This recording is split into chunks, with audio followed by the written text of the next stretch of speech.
que produjo esta crónica de la cual estamos sacando los datos y está al otro lado de la línea en este momento. ¿Qué tal, Héctor? Buen mediodía. Hola Pablo, hola, ¿cómo están? Buen mediodía Buen para ustedes mediodía. también. Vos sabés que me comí una mague, pensé que ya estabas conectado y empezamos a comentar tu nota antes de que lo hagas. Pero bueno, igual ya conocés muy bien tu nota, conocés la Sí, situación del Brasil y bueno, te invitamos a que te sumes a estas interpretaciones que estábamos ensayando acá. sí, a ver, yo creo que es un fallo histórico, ¿cierto? En Brasil, recordemos, y ustedes lo saben bien, eh, en los responsables de la dictadura del 64 al 85 no fueron juzgados, Ujú, es no verdad. fueron juzgados, no fueron juzgados los crímenes realizados en el marco de esa dictadura, y es la Sí fue primera vez juzgada, que, perdón, sí fue juzgada la corrupción de Color de Melo. sí, sí, iba a decir eso, Ah, perdón. es el tercer presidente que es condenado, ¿no? Recordemos junto a Color de Melo, sumando a Lula, que después su condena es anulada, ¿no? Por todo lo que implicó aquel proceso. En el caso de Bolsonaro es el tercer presidente, sería el tercer presidente condenado. Los dos anteriores Lula absuelto, ¿no? Pero por casos de corrupción, en este caso, primero que es condenado por un intento de golpe de Claro, Estado. claro, Digamos, claro. algo gravísimo, ¿no? Y por eso también hay toda una discusión muy acalorada ahora en Brasil respecto de si es posible o no una amnistía para Bolsonaro, porque según la interpretación del juez de Moraes, al tratarse de un caso de un atentado contra la democracia, no es factible una amnistía del Parlamento. Una Ujú. amnistía parlamentaria no podría liberar a Bolsonaro.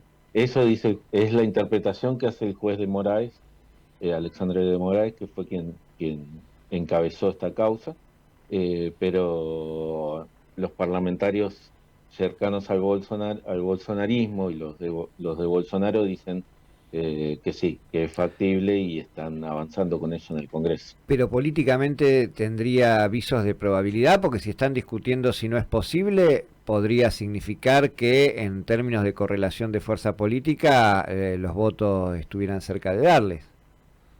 Los votos están, Ah, mira. aparentemente, por lo menos en diputados están, y lo que se está discutiendo es en senadores. Se discutiría la semana que viene, aparentemente. Esto es alguna de las informaciones que andan dando vuelta. La semana que viene se discutiría. Yo pongo algún manto de dudas si realmente se van a apurar tanto en Ujú. sacar ya la amnistía, porque a Bolsonaro le quedan instancias de apelación, digamos, Claro. donde su condena podría ser descartada, digamos, en base a algunas cuestiones que si quieren ahora charlamos, pero, Perdón, pero pero más allá de... Sí. ¿hay una instancia superior al tribunal? Hay instancias de apelación, sí, sí, dentro del mismo funcionamiento del Poder Judicial de Brasil, porque por empezar lo que van a plantear es la nulidad del juicio, Ujú. en Claro. base al fallo del único juez que votó en contra, ¿no? De la condena, del juez Luis Fux. Digamos, en su argumentación, lo que él plantea es que este juicio no debería haber sido llevado adelante por la por el Supremo Tribunal Federal de Brasil, que debería haber sido llevado adelante por instancias inferiores de ese Supremo Tribunal, digamos, de la justicia brasileña, y que no le correspondía al Supremo Tribunal juzgar a Bolsonaro. Entonces, que el juicio en sí está viciado de nulidad. En base a eso van a avanzar con las primeras apelaciones. De todas maneras, ahora viene todo un proceso burocrático, hay que esperar que la justicia publique el fallo, eso puede tardar hasta 60 días. Digo, una vez que publique el fallo, recién ahí se pueden hacer las apelaciones. Y bueno, cuando se hagan las apelaciones, lo que han dicho los abogados de Bolsonaro ya públicamente lo han señalado, que se van a basar en el fallo del juez Luis Fuchs. El, Marquemos esto también, ¿no? El juez fue el único juez al que Estados Unidos no le había quitado la visa ni lo había sancionado, ¿no? Ya mucho tiempo antes del fallo. O sea que se sabía cuál iba a ser su voto. ¿No? Estados Unidos ya, por lo menos Estados Unidos tenía claro cuál iba a ser el voto del juez Fuchs, y fue el único de los jueces del Supremo Tribunal Federal que no fue sancionado por Estados Unidos con la quita de visa o con esta ley que también plantea el congelamiento de los activos de los jueces. Y Héctor, las instancias superiores, ¿hay posibilidad que esto se revierta? Digo, pensando en directamente el caso del juicio de Lula, digo, se dio por nulo el juicio y salió libre. ¿Hay una posibilidad que suceda lo mismo? ¿No? ¿Cuáles son los jueces que intervienen también en las instancias superiores? Hay una instancia en que se incorporan otros jueces, ya no son 5, y si no recuerdo mal son 11 los jueces que intervienen en esa votación, y ahí en esa instancia también podría ser que el caso se anule, se encuentre algún fallo, alguna cuestión burocrática para anular el fallo. Yo creo que van a apuntar más a eso, por lo que decía también, ¿no? Lo del juez Puck, que van a apuntar más a que no le correspondía al Tribunal Supremo Federal juzgar a, a Lula, perdón, a Bolsonaro, o que no se cumplieron con algunos requisitos. El juez Fuchs también en su exposición señala que no se le dio a la defensa el tiempo necesario para organizar la defensa. La acusación tiene que presentar las pruebas a la defensa, le tiene que dar un tiempo para que ellos revisen esas pruebas y puedan armar la defensa cuando llega el juicio. Y en el fallo de Fuchs, él dice que no se le entregaron las pruebas con el tiempo suficiente para que la defensa pudiera trabajar sobre esas pruebas para ver cómo defenderse frente a esos elementos. Digamos, van a buscar cuestiones técnicas para tratar de justificar lo que yo creo que en caso de que se anule sería una decisión más política, también teniendo que ver con las presiones, ¿no?, de distintos sectores que está sufriendo la justicia brasileña, de presiones internas de sectores poderosos que tienen que ver con la economía de Brasil, con el poder político de Brasil, ¿no? El bolsonarismo sigue siendo un sector muy importante dentro de la política brasileña, y sectores internacionales, porque sabemos las presiones que está lanzando Estados Unidos también contra, contra el gobierno de Brasil y contra los jueces del Supremo Tribunal Federal, y contra seguramente otros jueces que intervengan en este fallo. No, yo te quería preguntar, más allá de las burocracias leguleyas, ¿qué pasa? Recién decías, bueno, que el bolsonarismo es una fuerza importante, demostró tener un caudal electoral importante, donde Lula ganó, si mal no recuerdo, no por puntos, sino casi por votos, donde se contó hasta el último voto. ¿Cuánto de eso hay sin la presencia del líder? ¿Y cuánto hay también en la calle? Uno se acordaba cuando a Lula lo meten preso, uno decía, bueno, se va a prender fuego todo, 17 de octubre, no pasó. Con Bolsonaro estuvo la intentona de golpe, pero también quedó aplacada ahí. Y bueno, primero eso, ¿qué es lo que pasa en lo social? ¿Cómo impacta esto en lo que sería la grietinia, vamos a decirlo? A ver, es difícil medir, y esto siempre pasa en cualquier caso, ¿no? Cómo responde una fuerza sin su principal líder, sin su principal referente. Lo cierto también, como dato, entre paréntesis, ¿no? Yo hablaba de esta posible amnistía que se discutiría en el Congreso. De hecho, el proyecto ya está armado y anunciado por los bolsonaristas, ¿no es cierto?, que plantearían en principio discutirlo la semana que viene en diputados, donde ya tendrían los votos, y después en senadores, pero ahí no le alcanzan con los votos de ellos, ¿no? Tienen que sumar votos de otros sectores de la centro derecha. Y esos sectores de la centro derecha o incluso sectores cercanos al bolsonarismo, estarían planteando que de darse una amnistía, no se diera una amnistía en la que Bolsonaro recuperara sus derechos políticos, Ajá, sino un perdón a la condena, pero no una amnistía en la que recuperara sus derechos políticos, porque no quieren competir con Bolsonaro para ver quién va a representar a la claro, derecha en 2026. claro. O sea, yo quiero ser candidato, está bien, apoyo que Bolsonaro salga de la cárcel, pero no apoyo que sea candidato porque va a competir conmigo, sino me estoy Claro. sumando un candidato poderoso que ahora va a salir como referente, además de la derecha, si sale libre, como el principal referente de ese sector. Ya lo era, ¿no? Y va a consolidar esa referencia en caso de que sea indultado, amnistiado. Sí, eso Entonces, sería, sectores, sí, sería sintomático de que hay un caudal social, yendo a la pregunta de Manuco, que se mantiene. yo creo que, bueno, es un fenómeno que estamos viendo, ¿no? En todo el mundo, en América Latina en particular, digamos, estas corrientes de sectores que tienen que ver con lo más reaccionario, con sectores misógenos, con sectores que reivindican el autoritarismo, que es algo que en Brasil ya venía latiendo, que tiene que ver también con esto que señalábamos, ¿no? El hecho de que no hayan sido juzgados Ujú. los responsables de la dictadura de más de 20 años en Brasil, que no hayan sido condenados quienes torturaron, quienes cometieron violaciones de derechos humanos, que los militares siguieran reivindicando el día del golpe militar, que los militares hasta durante el gobierno incluso de Lula seguían haciendo un acto. Esto me lo contaba Darío Pignotti, el corresponsal de Página 12, me dice, los militares el día del golpe se juntan y hacen un gran acto a la vista de todos, conmemorando el golpe del 64.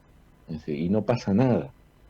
Entonces, toda esa cuestión, la cuestión de estas que señalaba, ¿no? El resabio de la misoginia, de todo lo que ha quedado en un tembladeral del conservadurismo frente al avance de las distintas sociedades.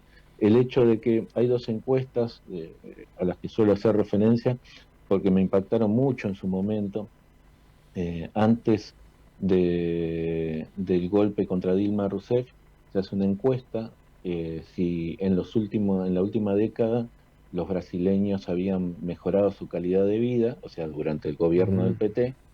La mayoría de las personas responden que sí y les preguntan a qué atribuían esa mejora.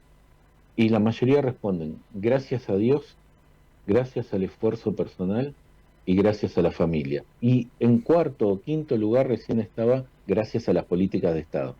O sea, Claro. con un número, un porcentaje muy, muy pequeño de la gente que asociaba esa mejora en su calidad de vida con las políticas llevadas adelante por el PT. Digamos. O sea, hubo como mínimo mala comunicación en esas políticas, ¿no? Y Tremendo. luego del golpe, ya con Michel Temer en la Casa de Gobierno, con ese gobierno de facto de Michel Temer, eh, que recordemos también un dato de color de lo que fue el gobierno de Michel Temer, ¿no? Cuando asume Michel Temer, que le da el golpe a Dilma Rousseff, forma un gabinete conformado por todos hombres, millonarios y blancos, ¿no? En un país donde la mayoría son mujeres, la mayoría son pobres y la mayoría son negros, el gabinete estaba conformado por hombres, millonarios y blancos. Durante ese gobierno se hace una encuesta y la mayoría de los brasileños también responden que para ellos la democracia no era un valor y que apoyarían cualquier forma de gobierno que les garantizara mejor calidad de vida. Entonces, el 65% de los brasileños respondieron eso. Por lo cual, también ahí vemos cómo la sociedad, ¿no es cierto?, iba anunciando que iba a aparecer Ujú, un Bolsonaro. Digamos, ujú. no es un paracaidista que cae en un contexto que no tiene nada que ver. Digamos, como todos los líderes, ¿no? Claro. Surgen de un contexto social son el emergente que los hace viables. de ese contexto social, tal cual. Y bueno, el bolsonarismo tiene mucho peso, ha habido muchas protestas tras la condena. La sociedad, por lo que muestran los medios, está bastante dividida entre aquellos sectores que salieron a festejar la condena y aquellos que protestan por la condena. Después un grupo importante en el medio, ¿no? Que ni apoya ni se siente ofendida por la condena, pero hay dos núcleos muy duros que responden a cada uno de estos sectores. Héctor, ¿qué rol juegan los hijos de Bolsonaro que están en Estados Unidos ahí haciendo prácticamente lobistas? Bueno, hay uno de los hijos que está en Brasil todavía, Flavio. Ah, Eduardo Bolsonaro está en Miami, se fue porque Eduardo Bolsonaro también estaba dentro de esta causa, digamos. Sí, de haberse quedado, tendría que haber sido juzgado bien. Sí. también porque era uno de los que participó en estas reuniones, según detalla el ex edecán, ¿no?, de Bolsonaro, que es, recordemos, un presidente suele tener acompañando una especie de secretario que es un militar que es el edecán, ¿no?, del presidente, y lo acompaña a todas las actividades, esa especie de secretario personal. Este ex edecán, cuando es arrestado, de apellido Cid, cuando es arrestado, admite que existió este plan, pero negocia para que, dice, yo confieso y doy información de cómo, de datos claves para que avance la causa, pero negociando su condena, ¿no? Una delación negociada. Y da una serie de elementos que después ayuda a que la causa avance. Y entre esos elementos, bueno, cuenta dónde se hicieron las reuniones, quiénes participaban de esas reuniones, quiénes eran los que estaban más encumbrados o más emocionados, por decirlo de alguna manera, por la posibilidad de dar el golpe. Eduardo Bolsonaro era uno de estos personajes que era de los más radicalizados, ¿no?, en esas discusiones.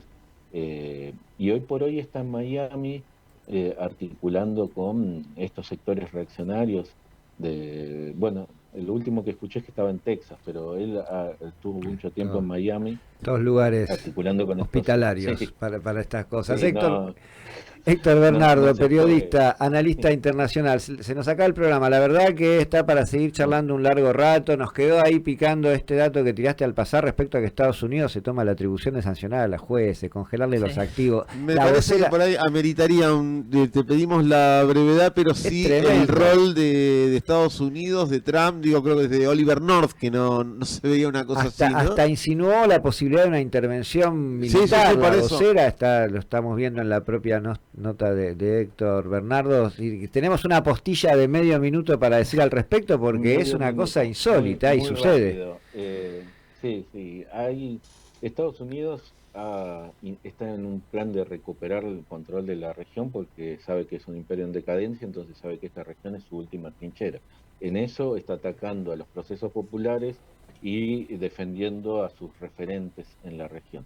Ha sancionado, incluso se habla de que van a sancionar al Banco de Brasil si le sigue pagando los sueldos a los jueces que fueron sancionados por Estados Unidos. Digamos, dentro de la ley de Estados Unidos plantean esas posibilidades, que sancionen a los bancos que le pagan los sueldos a los jueces porque quieren que le congele todos sus activos porque los acusan de graves violaciones a los derechos humanos por haber condenado a Bolsonaro. Increíble, pero sucede. Gracias, Héctor, por este panorama. Te mandamos un abrazo grande.